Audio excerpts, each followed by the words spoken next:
Hi everybody, welcome to my channel. My name is Nicole and today I'm going to be showing you an initial setup and flip of my 2023 Hobonichi weeks. So if you want to see how this week's fits into my larger planner lineup for 2023, I do have a video on that and I will link it down below for you. It's just a high level overview of each of the books in my system. But today we're going to dive deeper into my Hobonichi weeks and how I'm using it, which is essentially as a weekly dashboard and also a home for more established trackers and collections that come up throughout the year. So starting off with the actual planner, this is a 2023 Liberty Fabrics Pepper Hobonichi weeks. It's a standard weeks, so it just comes with the 70-ish notes pages in the back. And it is the Japanese version. So I do have it right now in a Hobonichi clear cover. I don't have it in a leather cover right now. I'm just kind of enjoying having this slimmer profile and I love this cover so much. It's the main reason I bought a Hobonichi weeks this year because I wasn't sure if I was really going to use it, but I'm really glad I did. It's actually been my most functional planner for the last 2 months because spoiler alert, I have been in this for the last 2 months, which we will get to. So opening it up, I just have some little stickers and photos in the front here. So in this pocket in the clear cover, I just have a vinyl sticker from Cindy Gundert-Baldo, a printout of a piece of art my friend drew me, an appointment card, and some dots from Randy.plans. I have this vinyl sticker of a fortune cookie from Pipsticks. I have this free sticker that came in one of my orders from Steel City, which is a small business in Pittsburgh. And then I have the clear pocket that came with the Hobonichi stuck down, and in it I have a little Polaroid of my cats sitting in the Hobonichi box from last year. I just thought this was so cute and fitting because this is a Hobonichi planner, and you can see they kind of got to it and bit it, but I think it's perfect considering that it's a picture of them.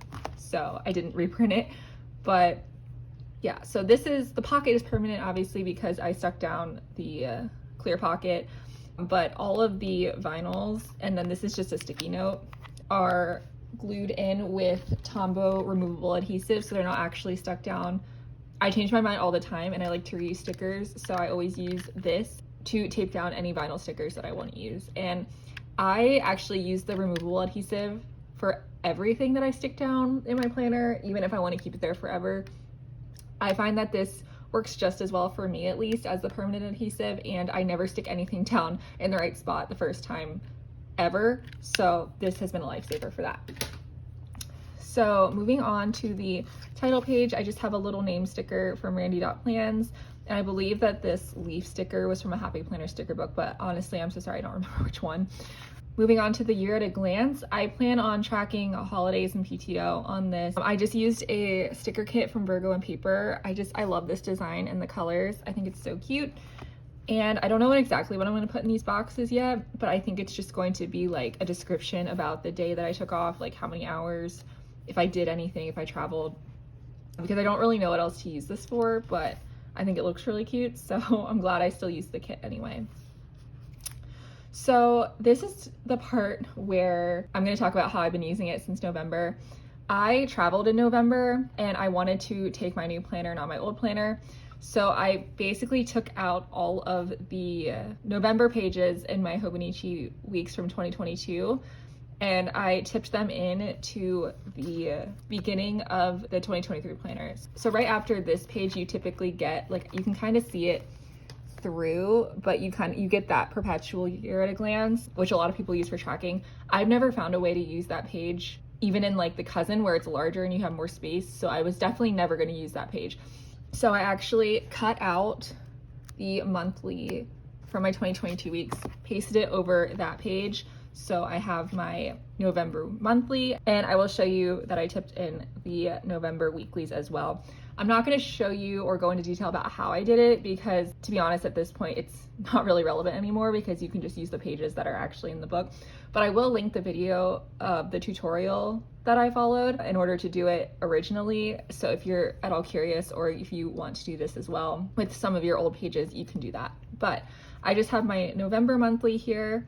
I just used some Paper Minty Studio stickers to decorate, and this is a very high level overview. I don't really come back and update this like with things that had happened previously.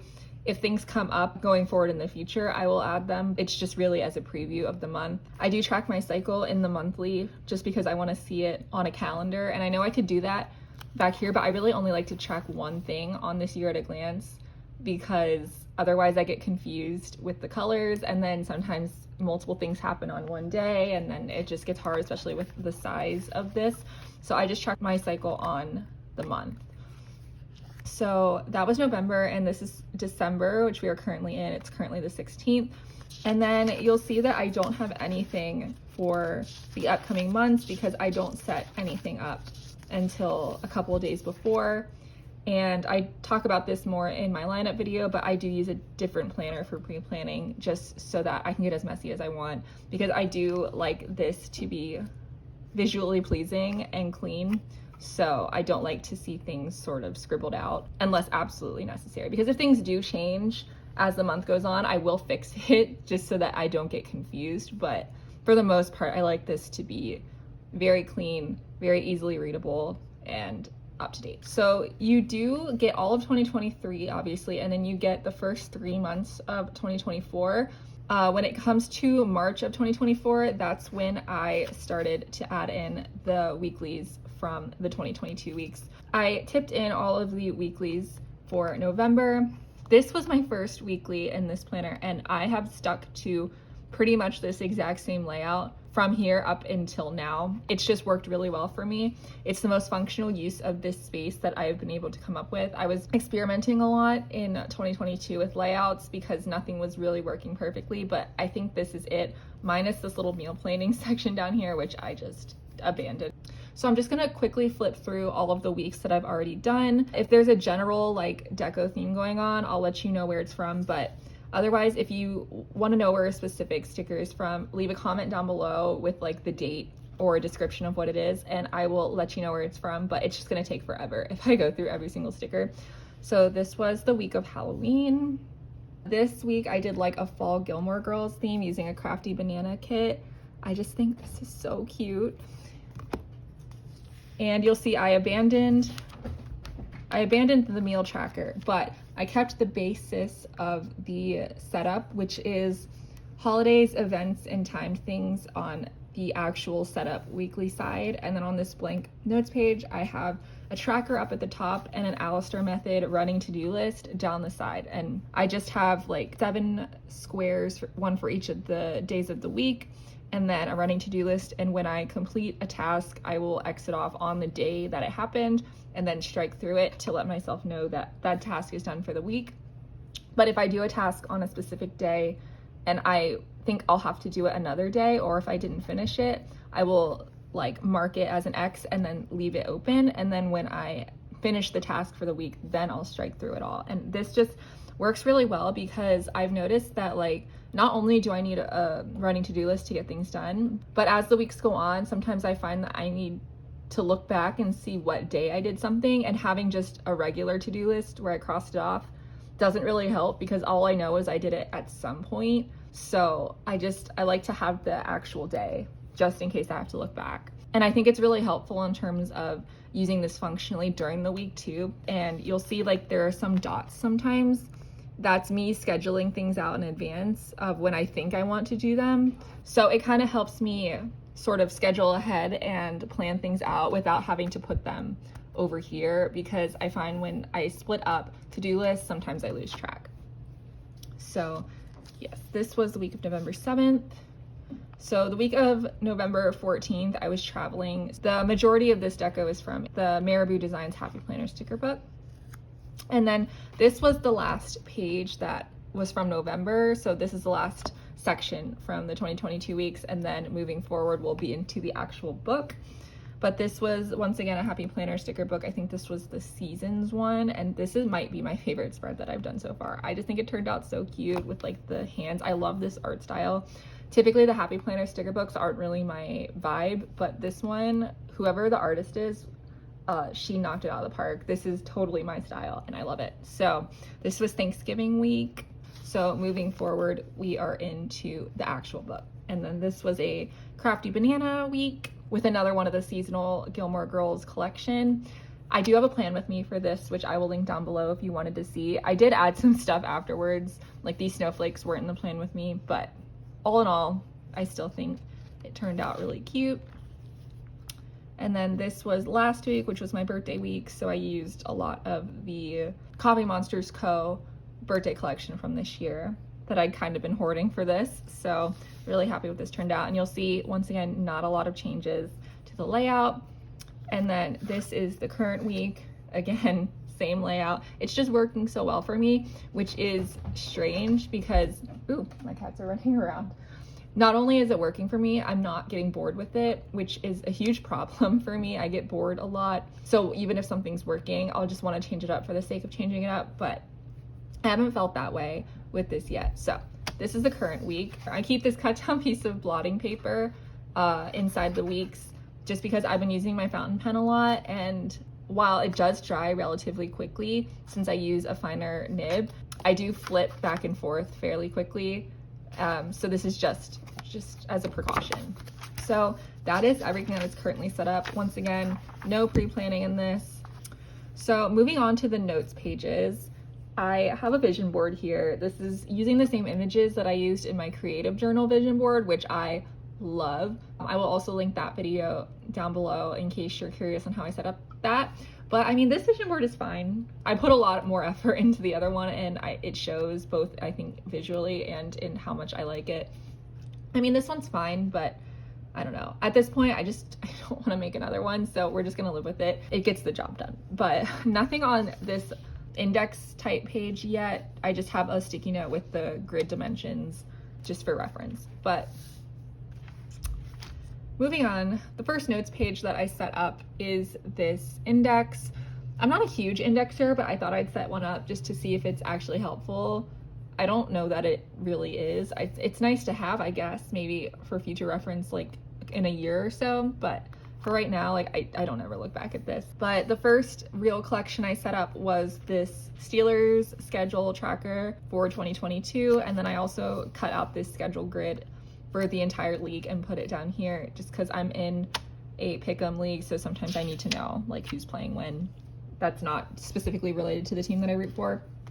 But for all of my sports schedules, I basically have like the date, time, opponent, whether they won or lost, and then either the score or anything else that's like relevant to the sport. So I had the Steelers schedule here, and then the Penguins schedule next. This one is very long. It took up a lot, but once again, date, opponent, time, whether they won or lost, and for this specific tracker, it's the points they were awarded for the game. And then next is the Ohio State schedule. And then I set up a workout tracker, which I have obviously not kept up with, both like in filling it out and actually working out. I've been sort of slacking, which I need to get back on. So maybe I should tab this. By the way, these tabs are cloth and paper square page flags that I cut down and then stuck a sticker on. I really don't like monthly tabs, like the permanent ones. I just think that they're kind of useless to me because I'm never flipping to a month. I'm always flipping to the current week and then going from there. So they just add a lot of extra stuff that is not useful. And I think the more tabs that I have, the less likely I am going to find them functional. So I just tab the things that are either relevant, like the current week, current month, or things that I flip back to a lot, like specific spreads. So yeah, where were we? Okay, so next I have my monthly budgeting and wish list spreads. So I started out with just a running check register, but I realized quickly that this doesn't work for me. Like, I'll come here and I'll fill it out, but like I'm not analyzing it just because it's so jumbled in terms of like the categories that I'm trying to track. So I did change this up for December into a way that I think works a lot better. But I do have this brain dump wish list for the month over here. And basically what this is a place for me to dump everything that I think I want to buy and then just have it written here so that I can sit on it for a couple of days, because I'm very impulsive when it comes to spending. I think I want something and I'll buy it, and then a week later I'm like, why did I buy that? So I thought I would try this out, and it has worked in the sense that everything I've written on here I didn't buy, which is good. But it also didn't work in that I didn't really use it because I did buy things that I didn't write down. So I think I just need to focus on really using this more, and it'll be really effective. Next, I have a fountain pen ink log. This is just a place for me to write down the date that I cleaned or inked up a pen, just because I'm really curious how long ink actually lasts in these pens and like the capacity of them. So I just wanted a place to write down that information, and it'll help me because I will definitely forget when I cleaned it last if I don't write it down. And then I have a health log over here, which is just a running log of anything that I think might be an issue. Once again, time is like, what is time? It's just so hard for me to keep track of it. Sometimes something feels like it happened yesterday when it was like a month ago. So I just like to write these things down, and then I can also see trends and whether like I need to contact my doctor or not. Next up, I just have this 2-page spread set up as a gambling tracker. This is just a place for me to keep track of everything and be responsible so that I'm making sure nothing is like going off the rails or anything related to that. And then next I have my December budget and wish list spread, and this setup has already worked out so much better for me in terms of being able to analyze things throughout the month. It was kind of confusing, like I said, to have it all just as one long running list. So now I can easily pick out my grocery budget or my personal fund money budget and just look at that individually and analyze where I'm at with each category. And I don't track like things like rent or bills or utilities or anything like that, because those amounts are already budgeted into my monthly budget along with like a category for groceries. So for things that are just a broad category, that's what I'm tracking here, not things that are, you know, recurring month to month, stay about the same. And then right here, I just have a mid-month check-in sort of taped in here, just, you know, as a way to keep myself accountable, or at least try to.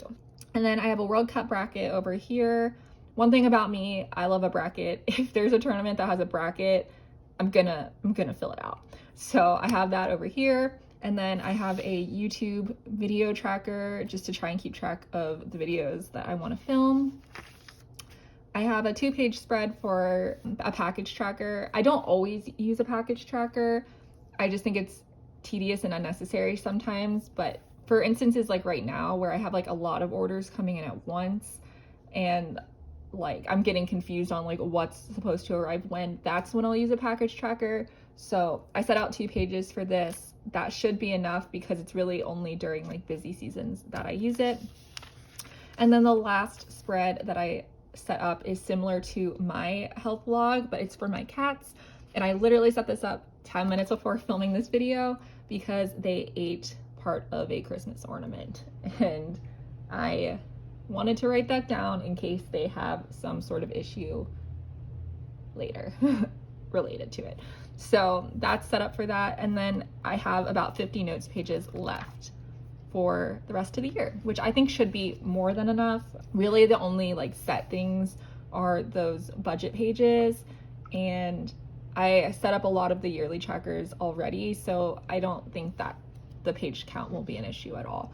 And I really prefer, I've learned the profile of the standard weeks over the mega weeks. I don't know, it feels better in my hand, it feels better to write on, it lays more flat, and I'm really liking it. So I think I will stick with a standard weeks in the future years. But in terms of these back informational pages, I'm not using them. I'm using the very last one as a pen test, but other than that, nothing there. I have some swatches over here. I just have a couple of like notes pages back here, the extra cloth and paper sticky notes I cut down, and the info card that came with the weeks. Since it was a collaboration weeks, they always give you a little information card, and I just stuck that back here as well. But that is the entirety of my week setup. I hope you guys enjoyed. I hope maybe you got some inspiration from my setup. If you did, let me know down in the comments below. If you have any questions about stickers, shops, why I'm doing anything that I'm doing, also let me know down in the comments below. And thank you so much for watching this video. And if you're subscribed, thank you so much for subscribing. And I will see you in the next one. Bye.